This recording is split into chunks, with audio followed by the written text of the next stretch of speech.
Good गुरुजी evening sir. प्रणाम। प्रणाम sir.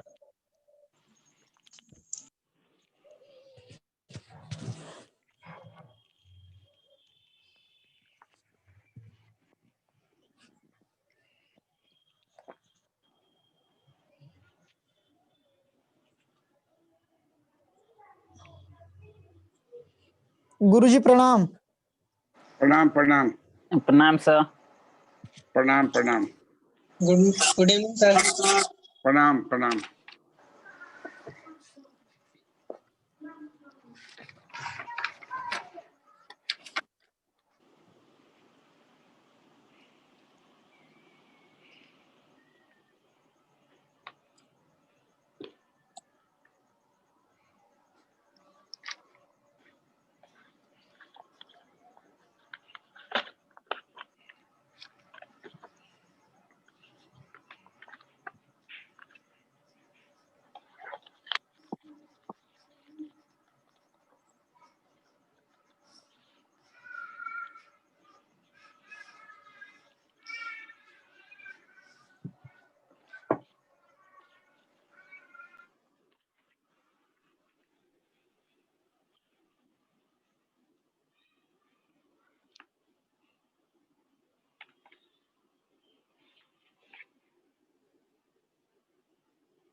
क्या पढ़ रहे थे हम लोग? सर इंडस्ट्रियल पॉलिसी में पढ़ना है हम लोगों को अभी 90-80 का इंडस्ट्रियल पॉलिसी।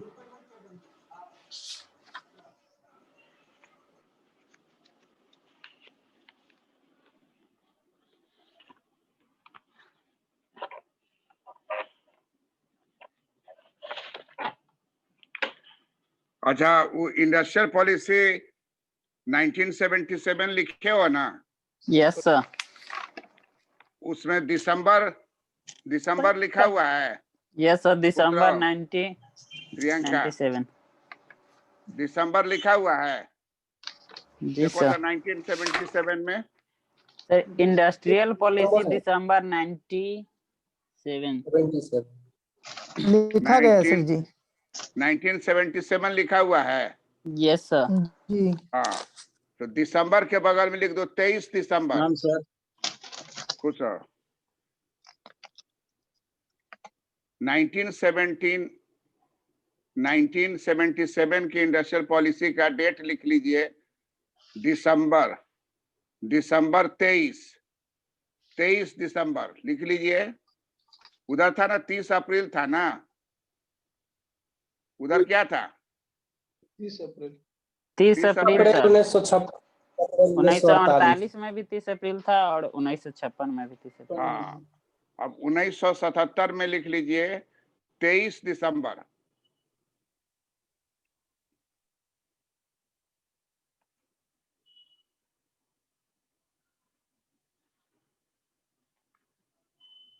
तेईस दिसंबर लिख लिए?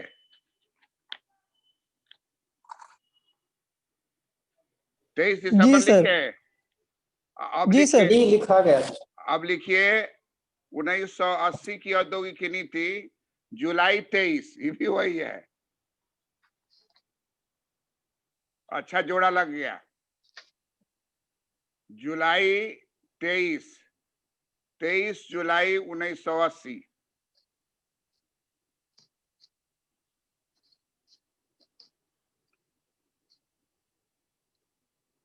तेईस जुलाई 1980।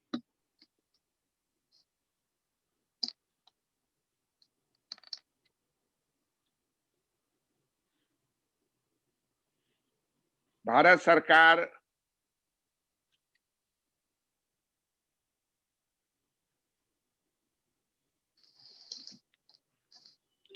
उन्नीस सौ 77 की औद्योगिक नीति को खत्म कर दिया। 1977 की औद्योगिक नीति को खत्म कर दिया। 1977 की औद्योगिक नीति को खत्म कर दिया और 23 जुलाई 1990 को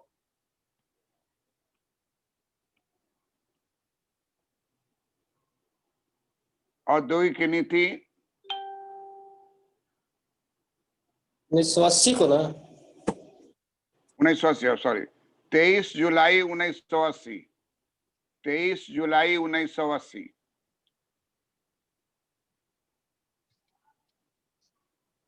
को कांग्रेस सरकार ने फिर से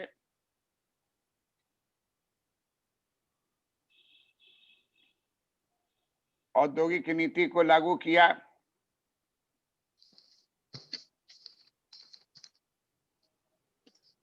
जिसने वास्तव में 1956 की औद्योगिक नीति को फिर से स्थापित कर दिया।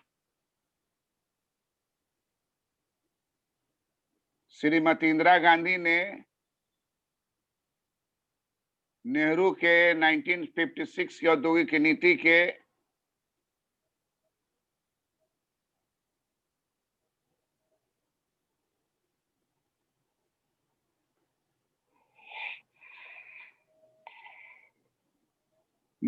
औद्योगिक नीति को फिर से लागू कर दिया।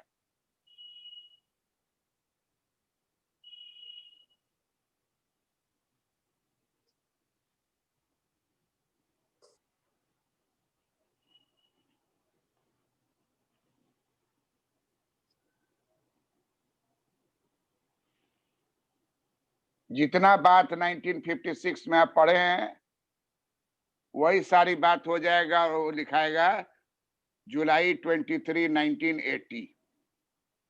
लिखना नहीं है, खाली लिख देना है कि 1956 की औद्योगिक नीति को लागू कर दिया और उसमें उद्योग को 3 भागों में बांटा गया था। वो सारा बात एज इट इज रह गया। सरकार कांग्रेस की वापस आ गई और अपना नेहरूवियन मॉडल को फिर से लागू कर दिया। नेहरू मॉडल जो था 1956 की औद्योगिक नीति, उसको फिर से लागू कर दिया और इसमें और बढ़ चढ़ करके बतलाया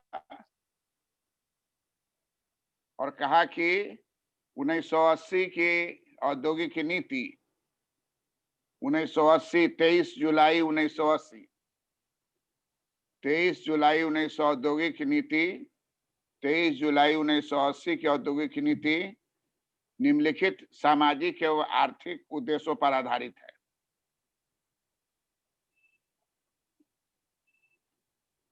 निम्नलिखित सामाजिक एवं आर्थिक उद्देश्यों पर आधारित है।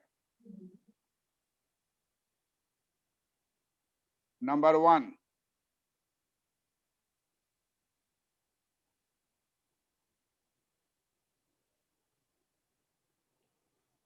1, सभी उद्योगों के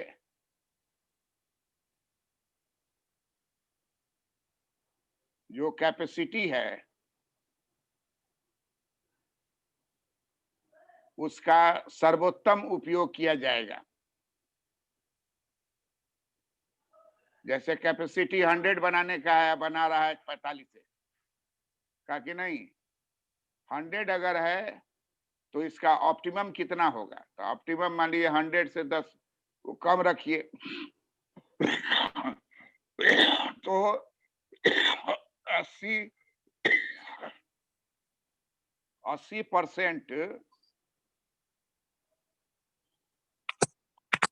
से 85% ये इष्टतम मात्रा माना जाता है। क्योंकि 100% होने में बहुत तरह का बाधक हो सकता है, तकनीकी बाधक भी हो सकता है। अब कोरोना आ गया, कोविड-19, लाख आपका तकनीकी लिमिट है लेकिन आपका मजदूर सब भाग चला, तो इसलिए कहता है कि ऑप्टिमम कैपेसिटी का यूटिलाइजेशन करना है। जितना भी फैक्ट्री है उस सारे फैक्ट्री का ऑप्टिमम कैपेसिटी का यूटिलाइजेशन किया जाए।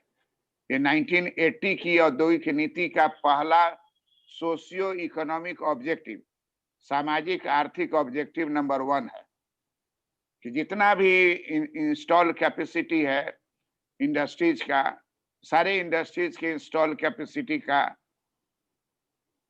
इष्टतम उपयोग किया जाए, optimum utilisation of installed capacity. लिख लिए? जी सर। दूसरा पॉइंट लिखिए। दूसरा उद्देश्य है सोशियो इकोनॉमिक उद्देश्य है 1980 की औद्योगिक नीति का कि अधिकतम उत्पादन के साथ साथ उच्च स्तर की उत्पादकता, अधिकतम उत्पादन भी किया जाए और उत्पादकता को भी उच्च स्तर पर लाया जाए, हायर प्रोडक्टिविटी।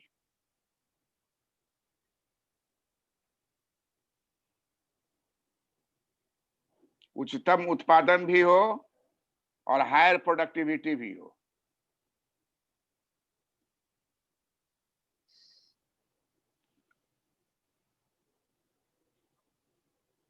उच्चतम उत्पादन भी हो और हायर प्रोडक्टिविटी हो। उत्पादन को भी अधिकतम करना है और प्रोडक्टिविटी को भी उच्चतम करना है, हायर से हायर करना है। ये 1980 की औद्योगिक नीति का सामाजिक आर्थिक उद्देश्य नंबर 2 हुआ। तीसरा है उच्च दर से रोजगार में वृद्धि करना।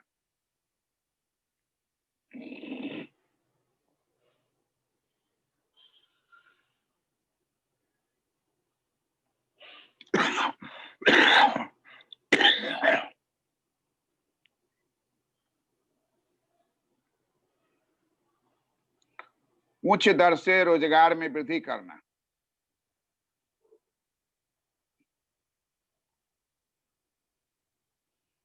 तीसरा पॉइंट है उच्च स्तर से रोजगार में वृद्धि करना।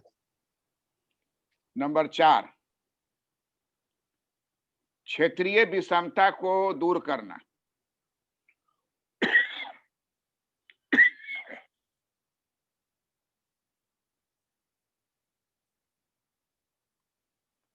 क्षेत्रीय विषमता को दूर करना। नंबर 4। नंबर 5, भारतवर्ष में कृषि आधारित उद्योगों का विकास करना।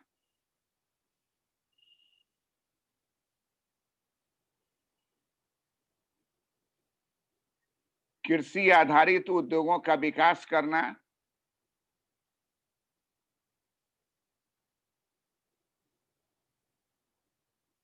और देश में इंटरसेक्टोरल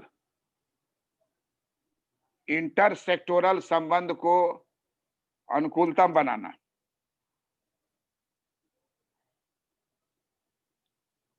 कृषि उद्योग के बीच में संबंध को अनुकूलतम बनाना। कृषि आधारित उद्योगों को विकसित करना।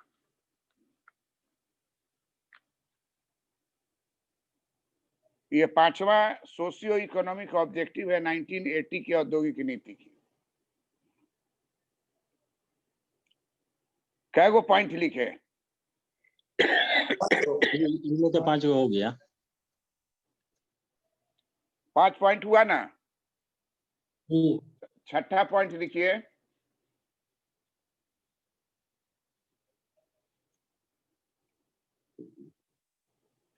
निर्यातक उद्योगों को प्रोत्साहन देना।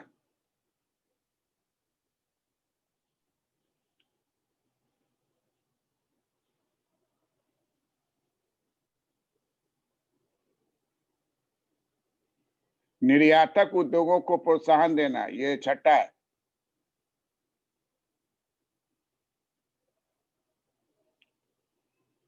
सातवां है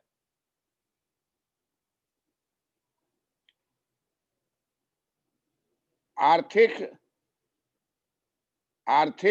फेडरलिज्म।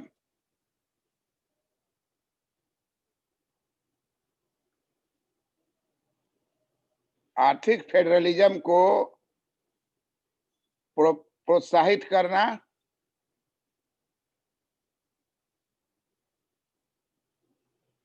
ताकि विनियोग में वृद्धि हो,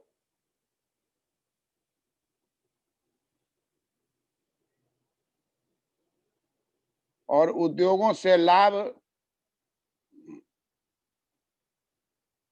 न्यायपूर्ण ढंग से पूरे देश में प्राप्त हो।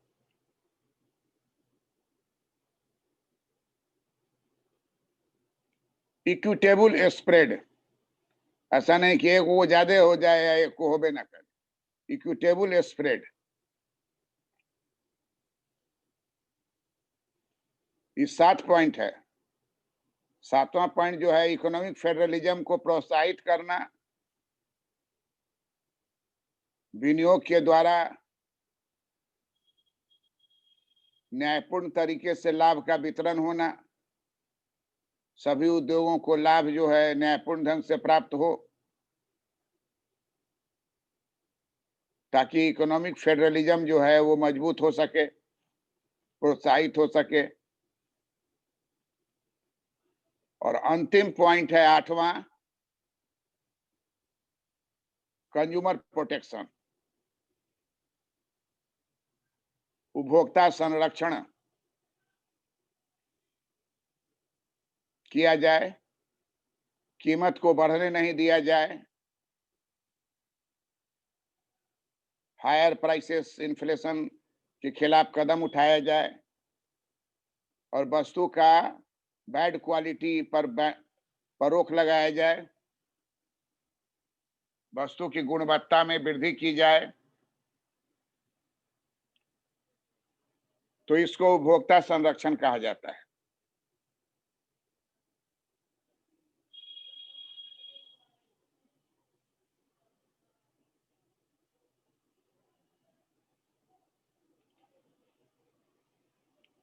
नाइनटीन 23 जुलाई को औद्योगिक नीति पारित की गई, और उसका 8 सामाजिक एवं आर्थिक उद्देश्य निर्धारित किए गए, जो 8 उद्देश्य को आप लोगों ने देखा।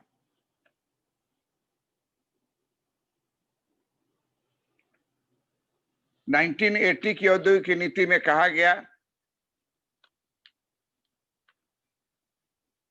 कि भारतवर्ष में पब्लिक सेक्टर में लोगों का जो विश्वास है उसमें थोड़ी कमी आने लगी है। इसलिए पब्लिक सेक्टर के निरंतर लोकप्रियता घट रही है, उसकी इनएफिशिएंसी बढ़ी हुई है, कार्य क्षमता में ह्रास हो गया है, लाल फीताशाही का शिकार हो गया है। इसलिए उमेश लिख रहे हो कि नहीं?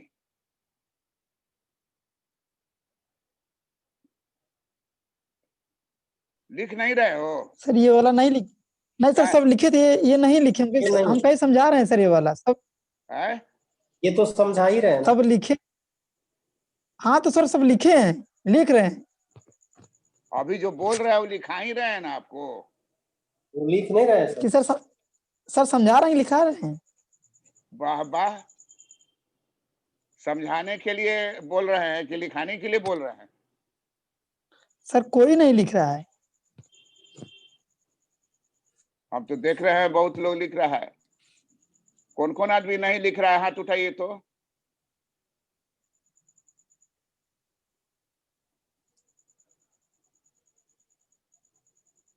आवाज जो है उद्देश्य आपको भी उठाइए। उद्देश्य लिख रहे हो ना?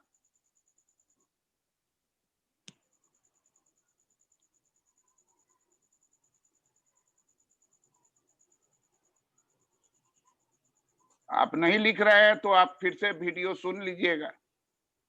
हम लिख पढ़ा रहे हैं। नहीं सर 8 पॉइंट 8 पॉइंट जो आपको हम लिखाए सर जी हैं हाँ सर, लिख लिए। लास्ट लिख है। हैं? वो सब तो लिख लिए हैं सर हम। सर 8 पॉइंट तक लिखे हैं 8 पॉइंट लिख लिए ना? जी जी सर। उसके बाद पैराग्राफ पे लिखिए।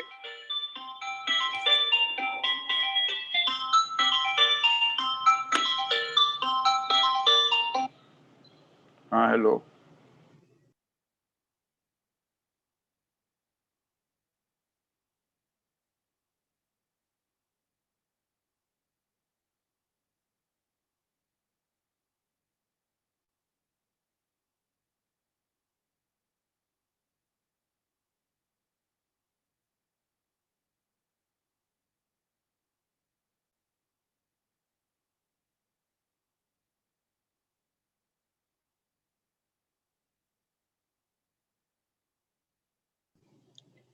आठ पॉइंट आप लोग लिखे कि नहीं लिखे? लिख लिए सर 8 पॉइंट। जी सर लिख लिए हैं।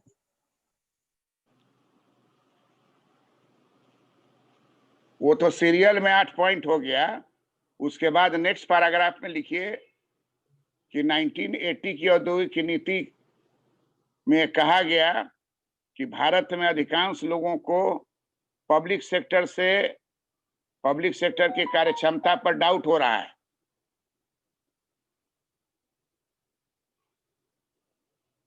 भारत में अधिकांश लोगों को पब्लिक सेक्टर के कार्यक्षमता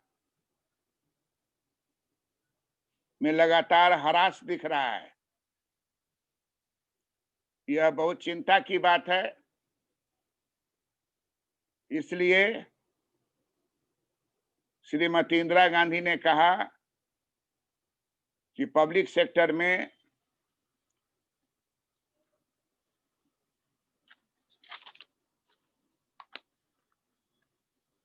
मैनेजमेंट कैडर को विकसित किया जाए।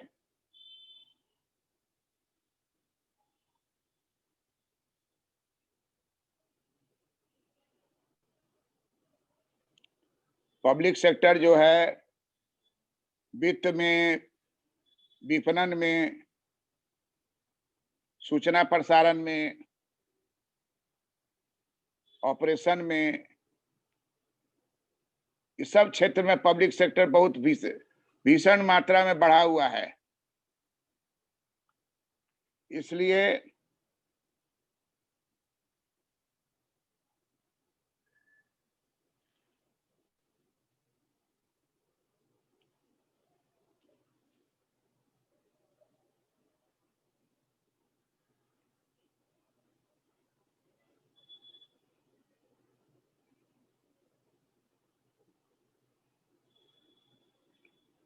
भीषण मात्रा में बढ़ा हुआ है। इसलिए अब जरूरी है इस बात की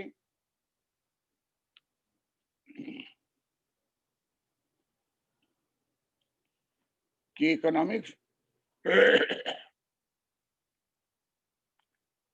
फेडरलिज्म को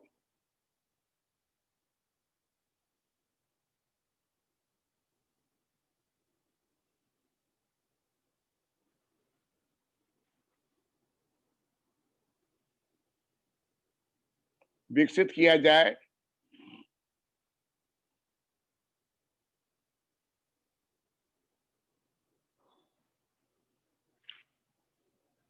नाइनटीन 1980 की औद्योगिक नीति में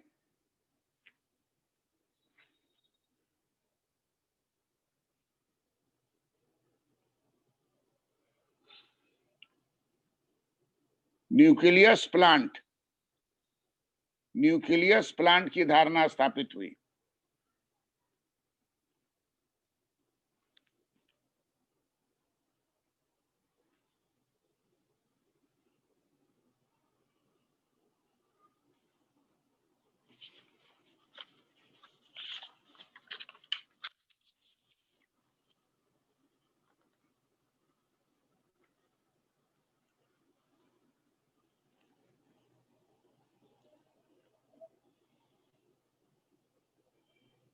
न्यूक्लियस प्लांट जो है वो लघु उद्योग के तकनीकी को भी सुधार करेगा, लघु उद्योग के तकनीकी को सुधार करेगा।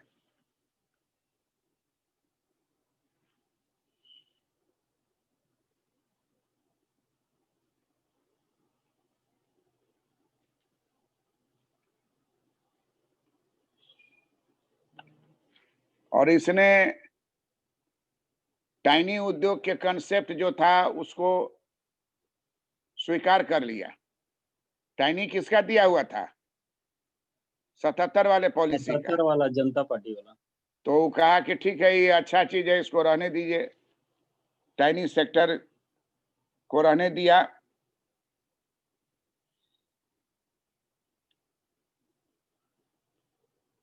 और कहा कि 2 लाख रुपया तक ले लिमिट किया जाएगा टाइनी सेक्टर का, और लघु उद्योग का 20 लाख। टाइनी का 2 लाख, लघु उद्योग का 20 लाख लिमिट किया गया, और एंसिलियरी इंडस्ट्री का 25 लाख लिमिट किया गया।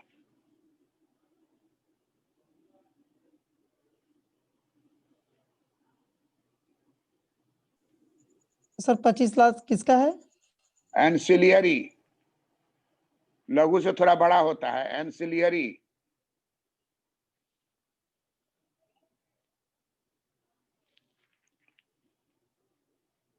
नाइनटीन 80 की औद्योगिक नीति में सलाह दिया गया कि कच्चे माल का बफर स्टॉक निर्मित किया जाए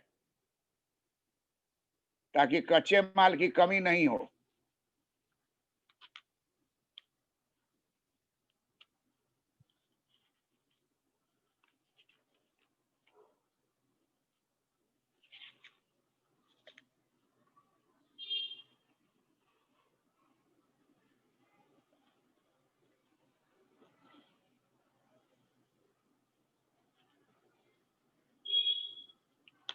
श्रीमती इंदिरा गांधी 1980 की औद्योगिक नीति को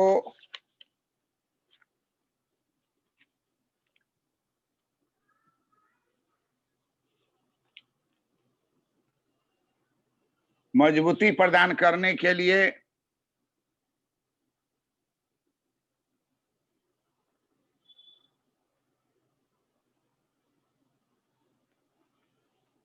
टेक्नोलॉजिकल अपग्रेडेशन एंड मॉडर्नाइजेशन पर जोर दिया।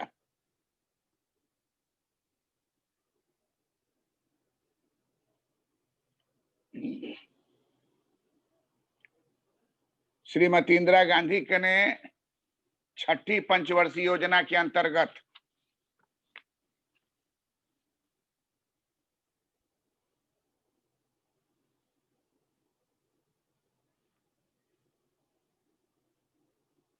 नाइनटीन 80 की औद्योगिक नीति को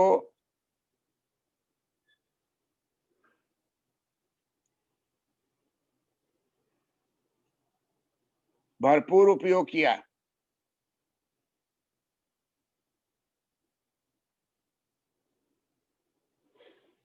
छठी पंचवर्षीय योजना में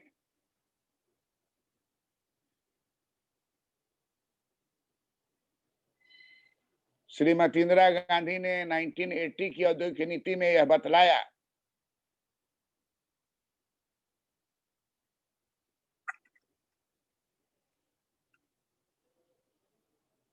कि हाई टेक्नोलॉजी वाले उद्योग में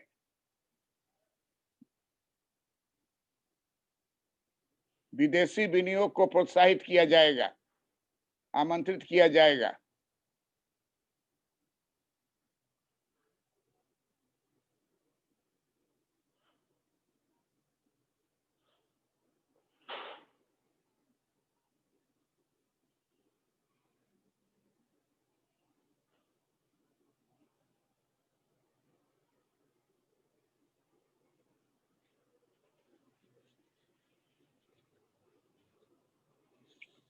श्रीमती इंदिरा गांधी ने 1980 की औद्योगिक नीति में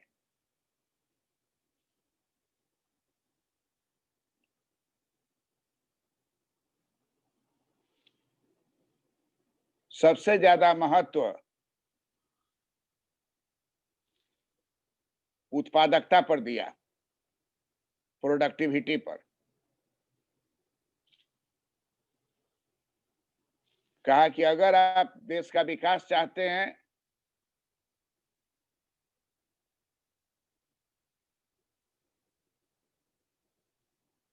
तो हर हालत में उद्योगों में प्रोडक्टिविटी में बढ़ावा दिया जाना चाहिए।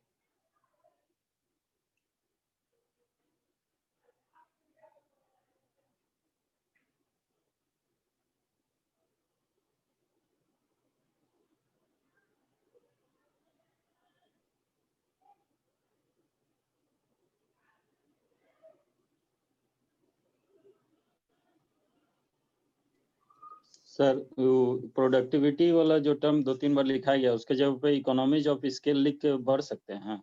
नहीं नहीं, प्रोडक्टिविटी रखिए। प्रोडक्टिविटी, इकोनॉमीज ऑफ स्केल अलग बात है। प्रोडक्टिविटी से पता चल जाएगा कि फैक्टर आपका सही उपयोग हो रहा है कि नहीं।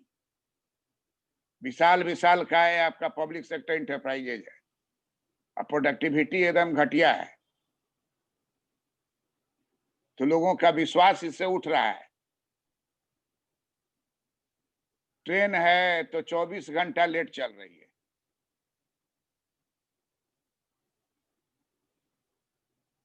और 10 घंटा 12 घंटा लेट चलना नॉर्मल बात है। कहीं कोई धरने पकड़ने वाला नहीं है तब तो ऐसा चल रहा है, नहीं तो इमरजेंसी लगाई थी श्रीमती इंदिरा गांधी, एकदम ऑन टाइम, जहां भी देखते थे टाइम पर सब पहुंच रहा है। वही रेलवे है, कहीं गाड़ी रुकता नहीं था, बजा नहीं कि टन टन टन बजा है, जल्दी स्टार्ट करो, भागो जल्दी। जिस स्टेशन पर गाड़ी फंसा वो स्टेशन मास्टर गया। तो हमको याद है अभी भी कि उस समय हम मथुरा गए हुए थे, तो मथुरा स्टेशन पर थोड़ा पहले पहुंच गए थे, तो 2-3 बार जाके पूछे कि कितने बजे आएगी, तो पहचान गया था। तो बोला कि आपको बोले ना कि 8:35 में आएगी, तो हमारे मुंह से निकला कि 8:35 तो हो रहा है। तो कहा देखिए आ रही है, तो जाके देखे लाइन पर तो ठीक ही गाड़ी आ रही। इतना टाइम का पंक्चुअलिटी था, 100% पंक्चुअलिटी। तो पब्लिक सेक्टर में जो डर भय खत्म हो गया था, उस कारण से इसका पतन होना शुरू हो गया। लिबरलाइजेशन, प्राइवेटाइजेशन, ग्लोबलाइजेशन होने का पीछे ये भी कारण है कि पब्लिक सेक्टर में भारी मात्रा में inefficiency, under utilisation of resources. 100 बनाना है और आप 35 बना रहे हैं, खर्च सरकार को 100 का लग रहा है। बिजली का वही हाल था, 30% 40% बिजली उत्पादन कर पाता था, खर्च है 100%।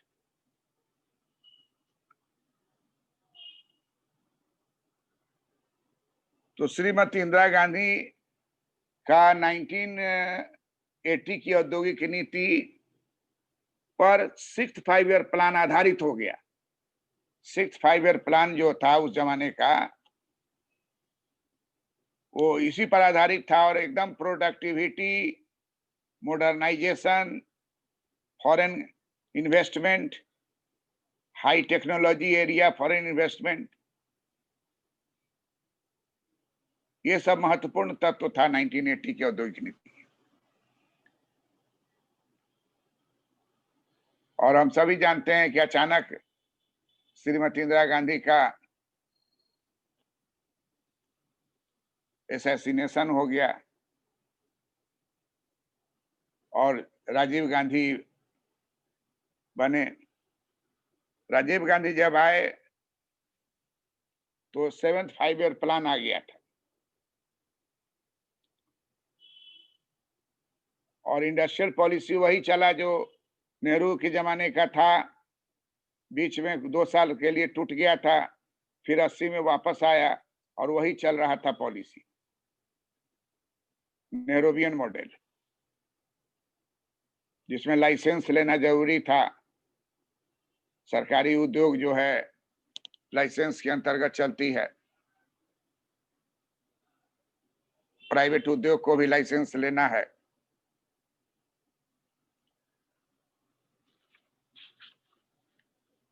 तो इस तरीके से 1980 की औद्योगिक नीति चलती रही। राजीव गांधी के समय भी यही रहा और कांग्रेस की सरकार फिर एक बार गिर गई और 1990 में मंडल कमीशन आ गया।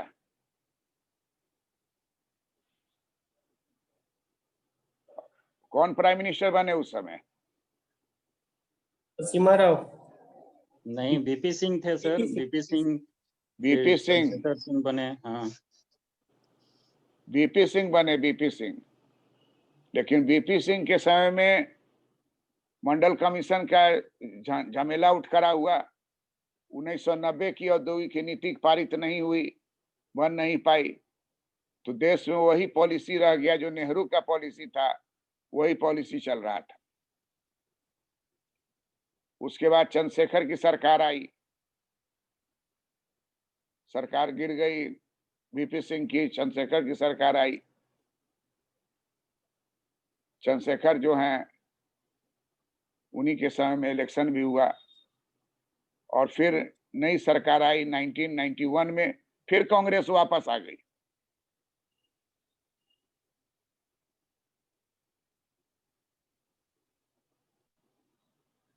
और कांग्रेस जब वापस आई तो PV Narasimha Rao industry minister थे, प्राइम मिनिस्टर भी थे या इंडस्ट्री मिनिस्टर भी थे, और मनमोहन सिंह वित्त मंत्री थे। इन दोनों का साझा जो है तैयार हुआ और तब 1991 इंडस्ट्रियल पॉलिसी का जन्म हुआ।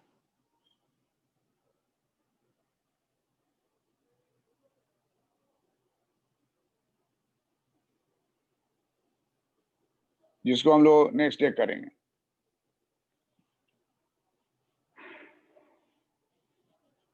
जितना भी हम बोलते हैं वो हम धीरे धीरे बोलते हैं, उसको लिखते चले जाइए।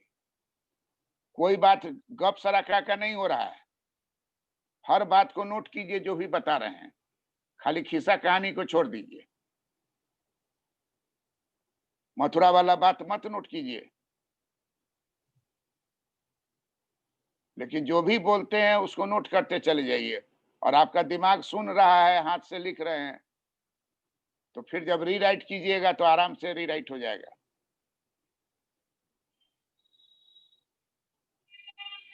कितना पेज में हुआ प्रियंका?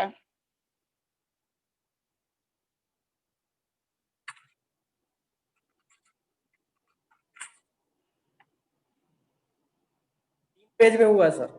है? सर 3-3.5 पेज, मेरा कॉपी छोटा है सर। 3 पेज। 3 पेज हो गया ना? 3.5 पेज। हाँ, 3 पेज हुआ होगा बड़ा में।